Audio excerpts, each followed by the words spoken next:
তো হ্যালো বন্ধুরা, আজকে আমরা আবার দেখব অঙ্কের একটা শর্টকাট ট্রিক। তো কি দেখো একটা অঙ্ক দেওয়া আছে। কি আছে না, 5টি সংখ্যা অবিরত অনুপাত এ আছে।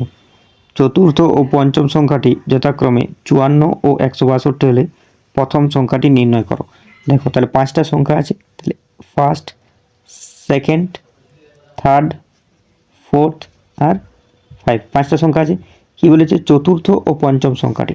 চতুর্থ সংখ্যাটি কত? 54, আর পঞ্চম সংখ্যাটি কত না 162। তো একটা জিনিস লক্ষ্য করো, এইখান থেকে এটা কত গুণ? ইন্টু 3। ঠিক আছে, তার মানে এইখানে যে সংখ্যাটা হবে সেটাও কি হয়ে যাবে? ইন্টু 3 হবে। তাহলে এটাকে 3 দিয়ে ভাগ করে দাও, তাহলে এখানে কত হবে? 18।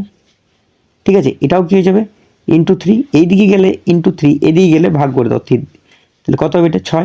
এবার এটাও কি হবে না ইন্টু 3 হবে, তাহলে 3 দিয়ে তুমি ভাগ করে দাও, তাহলে কত আসছে? 2। এবারে অ্যান্সার কি বলেছে? যে প্রথম সংখ্যাটি নির্ণয় করে। তাহলে প্রথম সংখ্যা কত? 2। আশা করি বুঝতে পেরেছো।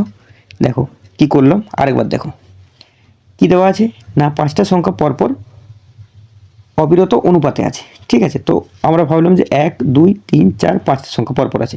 তাহলে দেখো চতুর্থ আর পঞ্চম সংখ্যাটা দিয়ে দিয়েছি। চতুর্থটা কত? 54, আর পঞ্চমটা কত? 162। তাহলে দেখো 54 থেকে 162 কি হচ্ছে না ইন্টু 3, মানে 3 গুণ। তাহলে এইখানে এই তৃতীয় নম্বরে যে সংখ্যাটা হবে সেটাও কি হয়ে যাবে? এটাও 3 গুণ হবে নিশ্চয়ই। ঠিক আছে, একটা তো অনুপাতে আছে না, মানে সেম ইয়েতে। তাহলে এটাকে তুমি নাও, কত হচ্ছে দেখো। তাহলে 3 দিয়ে গুণ করার থেকে 3 দিয়ে এটাকে ভাগ করে দাও, তাহলেই তো পেয়ে যাবে। তাহলে 54কে যদি 3 দিয়ে ভাগ করে দিই কত পেলাম? 18। আবার যে আগের সংখ্যাটা হবে এটাও কি হবে? এটা 3 গুণ, তার মানে এটা 3 দিয়ে ভাগ করে দাও, তাহলে কত পেলাম? 6। দেখো এটা 6 থেকে 3 গুণ, দেখো 18। ঠিক আছে, আবার সেম আগের সংখ্যাটা যে হবে সেটাও 3 গুণ হবে। তাহলে 6কে 3 দিয়ে ভাগ করে দাও, কত পেলাম? 2। মানে 2-এর 3 গুণ আবার কি হয়ে যাবে? 6। এইভাবে অনুপাতে আছে। এটা অ্যাকচুয়ালি রিজনিংয়ের অঙ্ক। ঠিক আছে, তো দেখো প্রথম সংখ্যাটা উত্তর চেয়েছে কত হলো না, অপশান হচ্ছে 1 নম্বরটা কি উত্তর আছে? 2। আশা করি বুঝতে পেরেছো।